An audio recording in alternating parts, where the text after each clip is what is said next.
En línea a Ignacio Clopet, que es abogado y escritor, autor del libro Perón en Roma, Cartas Inéditas 1939-1940, Amores y Política. Hola Ignacio, ¿cómo estás? Nico Yacoy, buenas noches. Nicolás, buenas noches, muchas gracias por llamar. ¿Cómo están ustedes? No, al contrario, a vos por atendernos y, bueno, el título ya nos cuenta bastante sobre de qué va el libro, ¿no es cierto?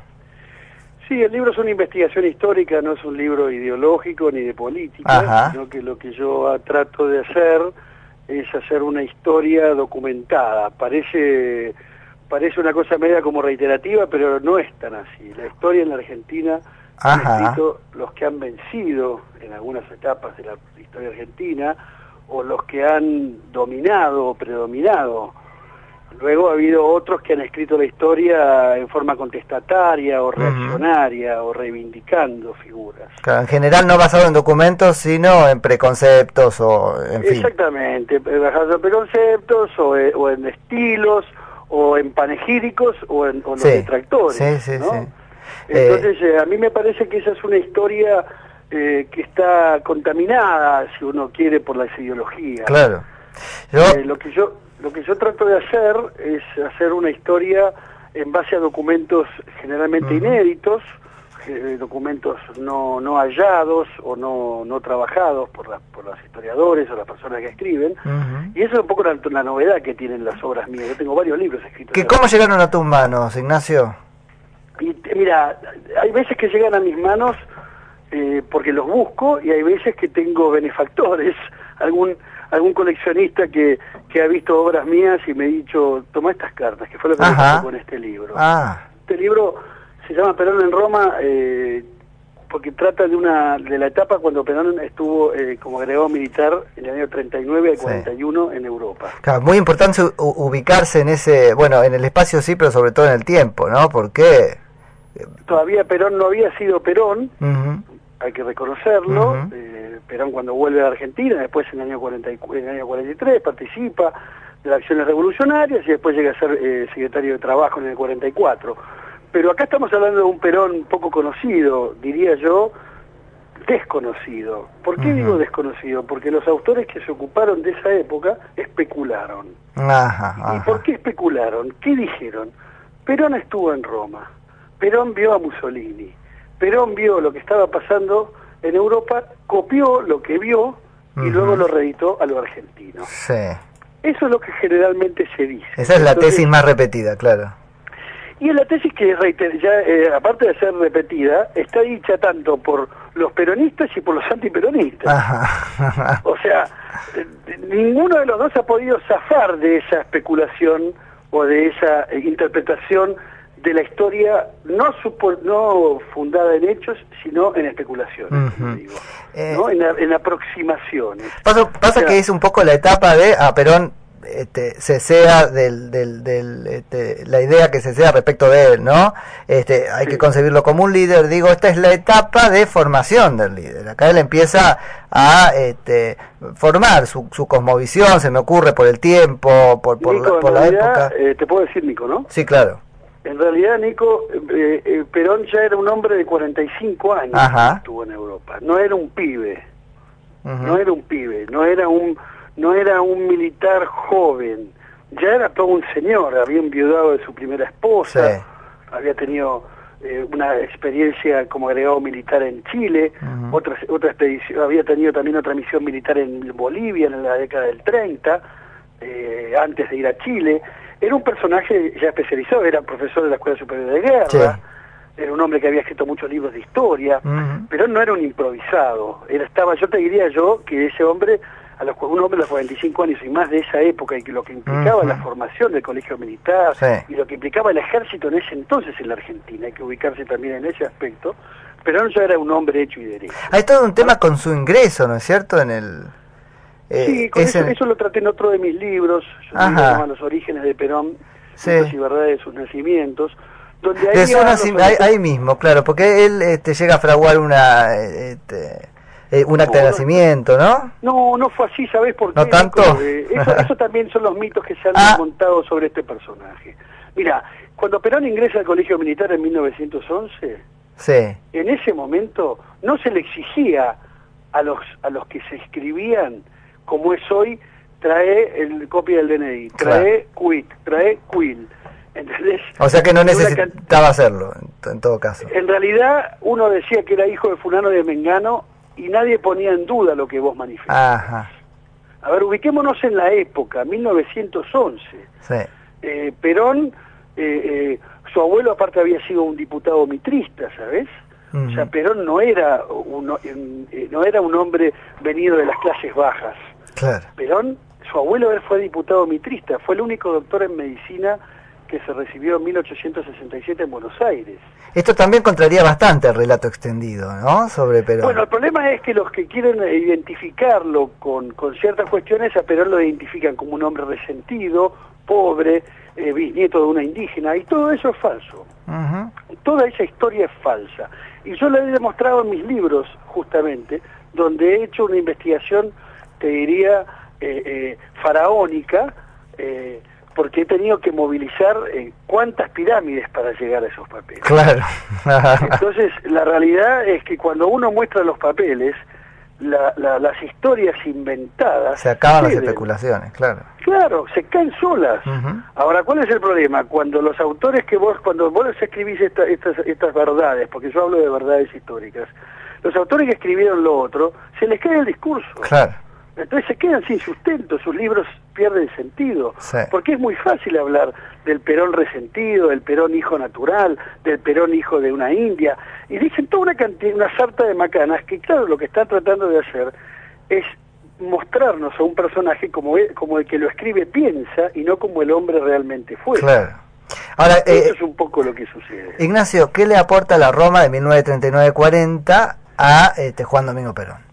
Mira, a Perón le aporta, Perón no solamente está en Roma, sino que visita varias ciudades europeas.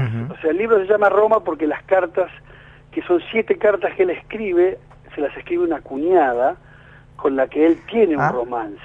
También es importante, el libro se llama Amores y Política porque hablo de algunos romances desconocidos de Perón. Te hago un paréntesis.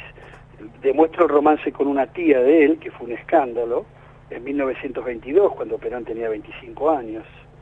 22 años tenía Perón, ¿no? 22, no, 27 años tenía Perón en el año 22. Y después él se casa con su esposa, y él, cuando se muere su esposa, él tiene un romance con la tía, con la cuñada, perdón, porque su mujer Potota Tizón le pide a Perón antes de morir que se acerque a él, va a su hermana y les hace jurar que cuando ella se muera se casen. Y ahí se genera un hechizo. Yo hablo del hechizo de Perón con la cuñada. Un hechizo que va a durar hasta el año 45, hasta que llega Evita, porque justamente el libro, aparte de hablar de cuestiones de las cartas de él, hablo de estos romances, donde justamente a Perón se lo llegan a disputar 3 mujeres en el año 45, Evita, su cuñada y su tía, que vuelve nuevamente al escenario del romance con Perón. Pero bueno, las cartas le aportan un poco de todo, porque Perón visita Berlín, visita París, visita la Rusia soviética, visita Lisboa, visita Madrid, y recorre toda Europa. Entonces, Perón lo que nos cuenta en estas cartas es lo que él veía, sin tomar partido. Y eso que son cartas escritas a su cuñada. Yo desde no haber todavía tenido la ocasión de leer el libro, que ya lo haré y entonces charlaremos mejor, ¿no?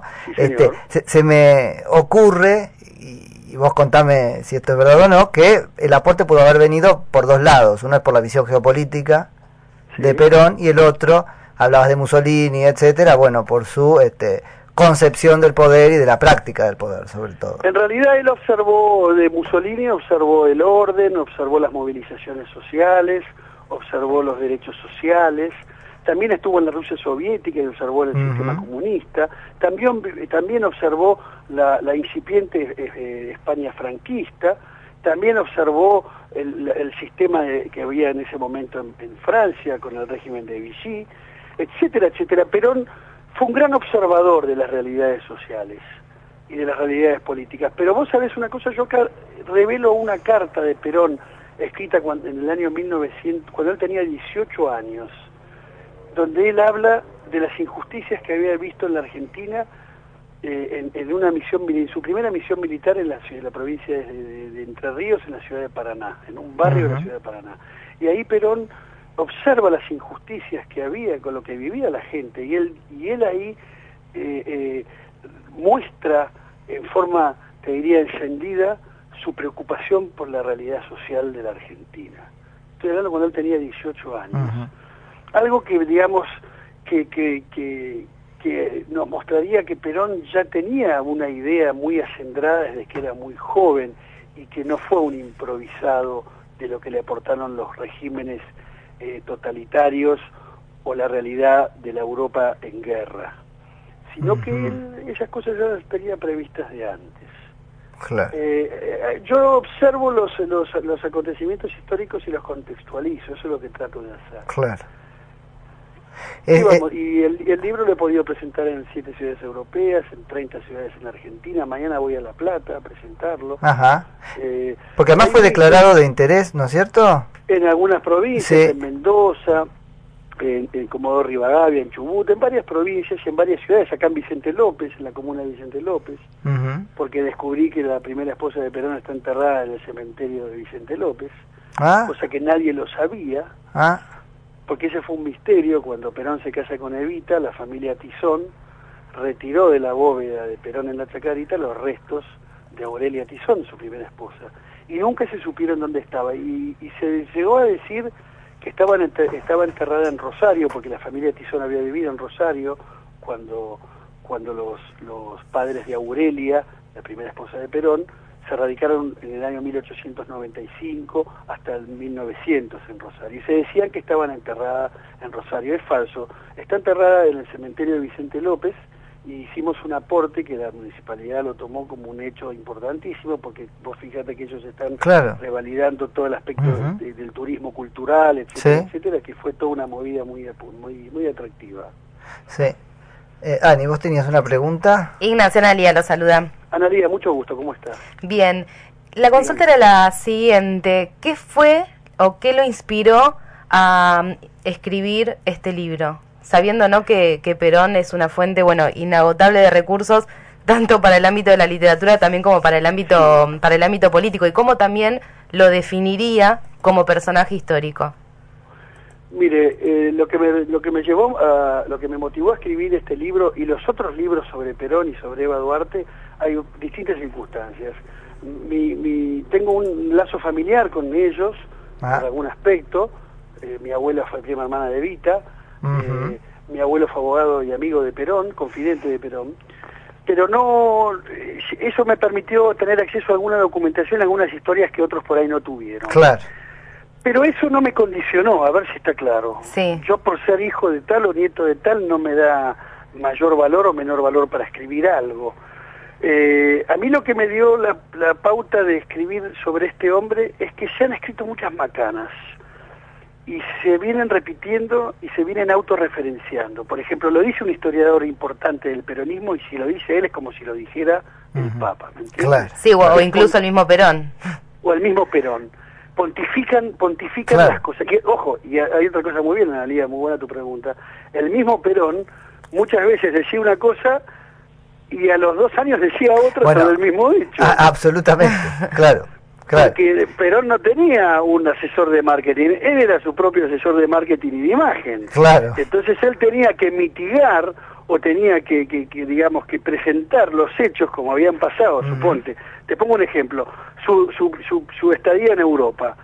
Si vos lees lo que Perón cuenta de su estadía en Europa 30 años después de que estuvo, es distinto a lo que vos lees en las cartas que él escribió en el año 39. ¿Entendés?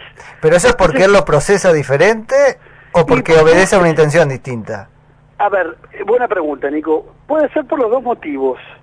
Y aparte hay otra cosa, 30 años en una persona, 20 años vividos. Por eso mismo, claro. Con la contaminación de la experiencia. Hablo de contaminar, fíjate, hablo de contaminar y experiencia.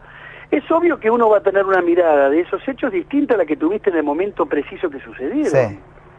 Pero eso es una cuestión inevitable. Yo como abogado te lo digo. Yo veo algo que pasó, soy testigo de lo que yo cuento, pasan 20 días y ya tengo menos detalles de los que yo vi en el momento que lo conté. Sí. O voy agregando algún elemento que antes no lo tenía. Sí, se ensucia el recuerdo. Sí, por eso se ensucia o se contamina. Yo hablo de contaminación. La contaminación puede ser buena o mala, pero la realidad es que es distinta. Ese es un aspecto que a mí me llamó la atención. Y como hablábamos antes, si era el bisnieto de una india o no era bisnieto, si era pobre, si fraguó la partida de nacimiento, no, todo eso se ha contado. Y todo eso yo lo he aclarado en los otros libros. Y concretamente en este libro lo que he encontrado es un Perón muy humano. La pregunta de Analía, desde el punto de vista, ¿qué personaje encontrás? Yo encuentro a un Perón humano, encuentro un hombre muy asequible, encuentro un hombre muy común como si fuéramos cualquiera de nosotros. Entonces, es momento de dejar de endiosar o demonizar a los personajes históricos y tratarlos tal cual fueron. Y eso es lo que yo he notado en estos documentos que yo sigo trabajando, porque ahora estoy trabajando en un nuevo libro para el año próximo, que ya lo tengo muy avanzado. Yo sigo trabajando en esta humanidad de los personajes. Eso es muy... Y de esa manera tenemos una mirada mucho más desapasionada. Sí, desacralizada también. Y desacralizada, y en el fondo, ¿sabes qué? Exaltar las cosas buenas y malas sin necesidad de hacer bombo ni bandera. Sí. La esencia de la persona, sí. Exactamente, vamos un poco a la raíz. Y eso es lo que me propuse hacer, y estoy muy contento, porque realmente las satisfacciones las tengo, las críticas son buenas, nadie puede decir que lo que yo digo es falso, le podrá gustar o no le podrá gustar, pero para que alguien diga que es falso lo que yo sostengo, que venga y me muestre un papel que diga lo contrario. Que diga lo contrario. Ignacio, te agradecemos muchísimo por esta charla y te propongo el compromiso de que cuando andes por acá, por Buenos Aires, pases a visitarnos. Yo estoy en Buenos Aires, hoy estuve en el Instituto San Martiniano, corrí a un teléfono de línea con mi moto para poder llegar a tiempo, pero el día que quieran que vaya al piso, para mí es un placer. Bueno, excelente. Podemos charlar. ¿Por qué te hacía en Santa Fe yo entonces? No, pero el libro lo he presentado en Santa Fe, fue declarado de interés legislativo en Santa Fe, pero al margen de eso, no, yo estoy en Buenos Aires, vivo en Buenos Aires, vivo en Belgrano, así que... pero entonces sí, con más razón, ese es Bernie, que me generó la idea. Es Bernie. El amigo Bernie. Es Bernie que no es Sergio, No, ya sé, Bernie es un amigo, Bernie, yo que nos ha contactado, pero totalmente. Sí, para mí hubiera sido un placer ir al piso. Pero entonces venimos, charlamos, y no sé si esa parte te divierte, pero es la de tratar de hacer una síntesis de este Perón que es tan multifacético y que puede ser abordado desde distintos costados que siempre se absolutizan, ¿no? Y usarlo como molde, si se puede, para leer también la realidad del peronismo de hoy, ¿no? Hasta qué punto lo refleja fielmente o hace con Perón otra cosa. Mira, a mí me parece que hay que ir a las fuentes. Y hay que dejar de ver, hay que ir al autor y no al que te cuenta cómo es el autor. Claro. ¿Viste? Hay que ir al personaje y no al que te quiere mostrar al personaje según él como piensa. Claramente. Entonces hay que ir a la fuente de lo que ellos han hecho en el momento preciso que vivieron, y no con el Perón que te lo cuenta 30 años después. Sí. Porque esa es una fuente que está contaminada. Entonces yo voy a las fuentes, a los papelitos. Y después cuando estemos, esto me quedó muy claro, y después cuando pase por acá a charlar, otra pregunta va a ser sobre si está bien, si es legítimo esto de las cortapisas, ¿no? Tomo tal aspecto de Perón, el de tal año, y es el que reivindico, me olvido de todo lo otro, ¿no? Porque ahora es eso, la discusión del peronismo es qué Perón reivindican. ¿Eso es posible? ¿No es posible? Se ponen de acuerdo los muchachos, ¿viste? Además. No se ponen de acuerdo los muchachos y toman lo que les conviene. Bueno, ahí vamos, a eso iba. Y toman lo que les conviene. Sí. Pero Perón fue un hombre que tuvo un discurso siempre muy parecido, ¿eh? A pesar de estas contradicciones que traíamos. Sí, pero guarda que si bien podría ser un hombre contradictorio del momento que funda un movimiento y todo lo demás, él fue siempre bastante coherente con lo que él pensó y lo que dijo. Habrá tenido algunos acomodos. El problema es que los que lo siguen, o los que se dicen que son peronistas, toman de Perón lo que les conviene. Claro. Y lo adaptan al siglo de ahora, lo cual es peligroso también. De eso se trata un poco el marketing, ¿no? De lo que hablamos al principio. Exactamente. Y entonces hay que tener cuidado porque lo estás mal usando a Perón. Claro. O sea, lo estás vendiendo. Sí. Estás vendiéndome pescado podrido, como se dice. Sí. Por eso estos libros tratan de ir a las fuentes. Ignacio, un placer, y un día de estos te agarras la moto y te venís a charlar. Cuando ustedes quieran me llaman. Analía, Nicolás, que tengan buenas noches y muchísimas gracias por haberme Gracias. llamado. Un abrazo grande. Hasta luego. Era Ignacio Clopet, que es abogado y escritor, autor del libro Perón en Roma, Cartas inéditas 1939-1940, Amores y Política.